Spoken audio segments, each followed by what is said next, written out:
नमस्कार फ्रेंड्स, मैं हूं doctor Vashishtha, Ayurveda consultant. Friends, ठंडी बढ़ती जा रही है और जैसे जैसे ठंड बढ़ेगी कुछ बीमारियां भी बढ़ती जाएंगी, खास करके दमा यानी श्वास रोग या फिर जिसे अस्थमा कहते हैं। और ये बीमारी खास तौर पर उत्तरी भारत और पश्चिमी भारत में ज़्यादा बढ़ेगी।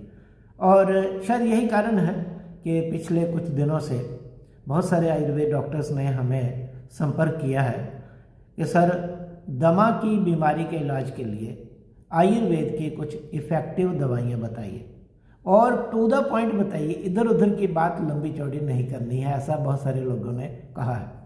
तो ठीक है फ्रेंड्स, इस छोटे से सेशन में हम लोग दमा के इलाज के लिए आपको 3 दवाइयाँ बताएंगे। ध्यान से सुनिएगा, ठीक है। ये 3 दवाइयाँ, पहले इनके नाम बता देते हैं। नंबर 1 दवाई है अंतमूल, नंबर 2 है शटी, नंबर 3 है मधुयष्टि। अब इन तीनों दवाइयों को थोड़ी सी डिटेल में देखते हैं। पहले बात करते हैं अंतमूल। अंतमूल क्या होती है? अंतमूल एक बेल होती है। बेल होती है, इसके चौड़े चौड़े पत्ते होते हैं, ठीक है। और उन पत्तों को ही इस्तेमाल किया जाता है दमा के इलाज के लिए, ठीक है। ये पत्ते करते क्या हैं, ये ज़रा गौर करने की बात है। ये पत्ते जो दमा के मरीज़ों में होता क्या है, ये भी बात समझ लीजिए, फिर आपको ज़रा अच्छी तरह से बात समझ में आ जाएगी। दमा के मरीज़ों में जो श्वास नलिकाएं होती हैं ना, जो एयर पैसेजेस, जिनको मेडिकल लैंग्वेज में ब्रोंकाई और ब्रोंक्यूल्स कहते हैं, वो ऐसे सिकुड़ जाते हैं, ऐसे सिकुड़ जाते हैं। मान लो इतना है तो इतना हो जाएगा, तो हवा कैसे पास होगी? इसको कहते हैं ब्रोंको कंस्ट्रिक्शन, यानी श्वास नलिकाएं संकुचित हो जाती हैं, ओके। अंतमूल इनको फैलाती है, एक काम ये करते हैं। दूसरा, दमा के मरीजों में क्या होता है कि जो श्वास नलिकाएं हैं अंदर उनके सूजन हो जाती है, एक झिल्ली होती है वो सूज जाती है, और अंतमूल उस सूजी हुई झिल्ली में को नॉर्मल करती है, यानी सूजन कम करती है। और एक चीज़ और होती है कि दमा के मरीज़ों में क्या होता है कि कफ ज़्यादा बनता है श्वास नलिकाओं के अंदर, और वो बड़ा घना हो जाता है। तो अंतमूल क्या करती है, उस घने हुए कफ को ना पतला करती है और बाहर निकालने में खांसी के साथ हेल्प करती है। तो अंतमूल जब आप डॉक्टर्स अपने पेशेंट को देते हैं तो आप समझ जाइए कि आप उस पेशेंट का 3 प्रकार से भला कर रहे हैं। एक तो उसकी जो सिकुड़ी हुई श्वास नलिकाएं हैं उनको फैला रहे हैं। दूसरा, आप उनके अंदर जो सूजन है उसको कम कर रहे हैं और कफ को पतला करके हेल्प कर रहे हैं बाहर निकालने के लिए। ये तो हो गई बात कि अंतमूल काम कैसे करती है, ठीक है। अब दूसरी बात यह है कि अंतमूल को इस्तेमाल कैसे करेंगे। तो अंतमूल को इस्तेमाल करने का तरीका बहुत आसान है। इसकी एक बेल होती है, पत्ते जो हैं इस्तेमाल होते हैं। पत्तों को उखाड़ा जाता है, तोड़ा जाता है, छाया में सुखा लेते हैं और सुखा के उसका चूर्ण बना लिया जाता है। और वो 1 या 2 ग्राम वो जो चूर्ण है वो दिन में 3-4 बार पेशेंट को फाँक कर बोला जाता है कि पानी पी लो, ठीक है। लेकिन इसमें एक थोड़ा सा खतरा होता है, स्वाद अच्छा नहीं होता, कड़वा होता है, और बहुत सारे लोगों को अंतमूल के पत्तों के चूर्ण से ना उल्टी होती है, तो वो बंद कर देते हैं। तो दूसरा क्या होता है कि डोज कम ज़्यादा ले लेते हैं तो पूरा असर नहीं होता है। तो आप ऐसा करें अपने पेशेंट को ना, आप अंतमूल के पत्तों के एक्सट्रैक्ट से बनी हुई टैबलेट आती है, अंतमूल घन टैबलेट, वो अपने पेशेंट को दीजिए। अंतमूल घन टैबलेट दीजिए, ठीक है। डोज कितनी रखेंगे? 1 या 2 टैबलेट दिन में 3 बार देनी है आमतौर पर। बहुत ज़्यादा तकलीफ हो तो 4 बार भी दे सकते हैं, ठीक है। और ज़्यादा हो तो 5 या 6 बार भी दे सकते हैं शुरू में, लेकिन बाद में धीरे धीरे डोज कम करते हुए 1-1 टैबलेट दिन में 3 बार या 1-1 टैबलेट दिन में 2 बार तक आप पेशेंट को ला सकते हैं। तो ये अंतमूल है। अब मैं थोड़ा सा एक स्पष्टीकरण देना चाहता हूँ। आयुर्वेद की एक दूसरी दवाई है, उसका नाम है अनंतमूल। वो अलग है, वो खून साफ करने वाली दवाई होती है, रक्त शोधक। ये वो नहीं है, ये अंतमूल है, जिसे आम भाषा में बोलते हैं दम वेल या दम बूटी या दमा बूटी, ठीक है। और इसका बोटानिकल नाम अगर आप जानना चाहें तो ये होता है टाइलोफोरा एस्थमेटिका। एस्थमेटिका मतलब एस्थमा में काम करती है। एक बात मैंने आपको बोल दी। लेकिन एक बात और है, मान लो आप अंतमूल घन टैबलेट के साथ कोई और दवाइयाँ भी देना चाहते हैं जो कि दमा में काम करती हैं, तो आप दे सकते हैं एस्थेक्स टैबलेट। तो एस्थेक्स टैबलेट देंगे तो उसमें हमने अंतमूल के साथ साथ 3 दवाइयाँ और मिलाई हुई हैं। तो ये 3 दवाइयाँ जो हैं इसमें दुग्धिका है, अर्क है और गंडीर है। तो एस्थेक्स टैबलेट भी आप दे सकते हैं, ठीक है। तो उसकी डोज भी वही 1 से 2 टैबलेट दिन में 3 बार रहेगी। ये बात हो गई अंतमूल की।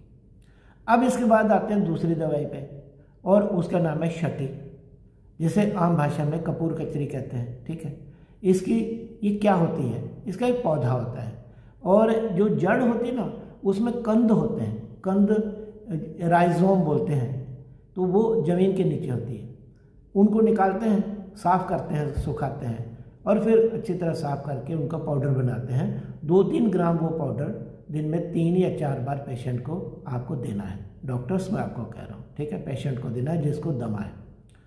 ऐसे फाँक के ले सकते हैं, लेकिन फिर वही बात है कि ज़्यादा लंबा तो चलेगा नहीं। लोग आजकल कहाँ लोग इतने चूर्ण खाते हैं, फाँकते हैं। तो फिर उसका एक और आपको विकल्प दे देता हूँ। तो आप ऐसा करें कि वो जो शटी का जो कंद होता है ना, कंद राइजोम, उससे एक्सट्रैक्ट निकाल के एक टैबलेट बनाते हैं।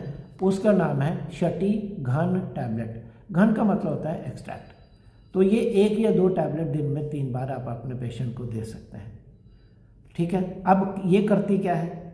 तो ये अंतमूल की तरह ये सिकुड़ी हुई श्वास नलिकाओं को फैलाती है और ये भी कफ पतला करके बाहर निकालने में हेल्प करती है। ये भी सूजन कम करने में हेल्प करती है। लेकिन एक काम और करती है, जिन लोगों को एलर्जी के कारण दमा होता है ना, उनको एलर्जिक एस्थमा कहते हैं या एलर्जिक ब्रोंकियल एस्थमा कहते हैं। ये खास तौर पे एलर्जी के लिए बहुत अच्छी दवाई है शटी। तो ये शटी आप दे सकते हैं इस तरह से जैसे मैंने आपको बोला।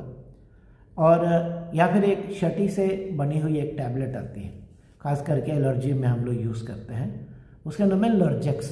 आप वो भी दे सकते हैं। तो लर्जेक्स में हमने 3 चीज़ें और मिलाई हुई हैं। एक है मधुयष्टि, दूसरी है इसमें जहर मोरा और तीसरी है यशद। ये आप दे सकते हैं, ठीक है। अब ये चीज़ें हो गई, लर्जेक्स हो गई। तीसरी दवाई पे आता है, और तीसरी दवाई कौन सी है? वो मैंने आपको कहा, वो है मधुयष्टि, जिसे आम भाषा में बोलते हैं मुलाठी। तो मुलाठी फ्रेंड्स बहुत बड़ी दवाई है। इसको आप सिंपली अगर ये समझते हैं कि मुंह में रख के इसे खांसी बंद करती है, तो करती है, मीठी मीठी होती है, थोड़ी सी कड़वी भी होती है, लेकिन इसके बड़े काम होते हैं। बड़े काम क्या होते हैं? ये खास करके जो श्वास नलिकाओं के अंदर सूजन होती है, सूजन को कम करती है और कफ को पतला करके बाहर निकालने में हेल्प करती है, ठीक है। तो इस कारण, क्योंकि दमा के पेशेंट में ऐसे तो सब लोग सोचते हैं कि श्वास नलिकाएं संकुचित हो जाती हैं, लेकिन अंदर सूजन भी होती है। ये ज़्यादा लोग अपने माइंड में रखते नहीं हैं। इसलिए जब आप ट्रीटमेंट करेंगे तो आपको पेशेंट को ऐसी दवाई ज़रूर देनी है जिससे अंदर की सूजन कम हो जाए, ठीक है। तो उसमें मधुयष्टि है, जिसे मुलाठी कहते हैं। तो देंगे कैसे? तो चूर्ण दे सकते हैं ना। तो 2 या 3 ग्राम चूर्ण दिन में 3 बार दे सकते हैं। अब ज़्यादा देंगे तो इससे किसी आदमी को जो मल है वो पतला होने लगता है, ठीक है। इसका थोड़ा ध्यान रखिएगा। तो ये 3 दवाइयाँ मैंने आपको बता दी। अगर आपको मधुयष्टि से बनी हुई एक टैबलेट मैंने आपको बोला ना जिसमें शटी भी होती है, वो लर्जेक्स दे सकते हैं, एलर्जी में हम यूज़ करते हैं। तो वो भी 1 या 2 टैबलेट दिन में 3 बार, 4 बार, 5 बार, 6 बार आप दे सकते हैं।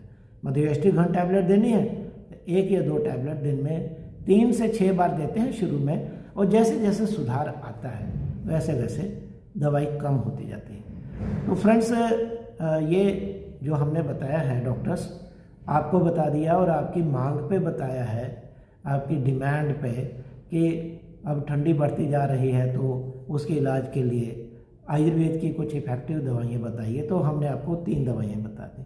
हमने बताई आपको अंतमूल, हमने बताई आपको शटी, और हमने आपको बताई मधुयष्टि। अब इनकी डोज जो है शुरू में अगर आप चाहते हैं कि पेशेंट को जल्दी फ़ायदा हो, ज़्यादा फ़ायदा हो, तो शुरू में आपको इनकी डोज ज़्यादा रखनी पड़ेगी। 2-2 टैबलेट 3 बार तो रखनी पड़ेगी। अब मैं समझ सकता हूँ कि ये 2-3 बार का मतलब है कि रोज़ की 6 टैबलेट आपको अंतर्मूल घन टैबलेट देनी है, 6 आपको छठी घन टैबलेट देनी है, 6 आपको जो है वो मध्यष्टि घन टैबलेट देनी है, तो 18 टैबलेट पेशेंट खाएगा तो क्या होगा। लेकिन ये आयुर्वेद की दवाइयाँ हैं और अगर दूसरी दवाइयाँ दी जाएँ चूर्ण वगैरह तो उसका तो डोज़ और ज़्यादा हो जाती है, तो उसके कंपैरिजन में ये डोज़ कम है। शुरू में हैवी डोज़ दीजिए, जल्दी फ़ायदा होना शुरू होगा, ज़्यादा फ़ायदा होगा, और जैसे जैसे फ़ायदा होता है डोज़ कम करते जाइए। और इसके साथ अगर आपको कोई और दवाई अपनी तरफ से पेशेंट को जिससे दवा है देनी है तो आप दे सकते हैं, उसमें कौन सी दिक्कत है। तो फ्रेंड्स ये आपके साथ बातचीत हो गई। अब मुझे पता है कि बहुत सारे प्रश्न आपके मन में आ रहे होंगे, तो अगर आते हैं तो आप हमें पूछिए, हम आपके उत्तर देंगे। तो ये सेशन अटेंड करने के लिए आपको बहुत बहुत धन्यवाद। नमस्कार। अपना, अपने घर के लोगों का, मित्रों का और विशेष रूप से अपने पेशेंट्स का पूरा ध्यान रखें।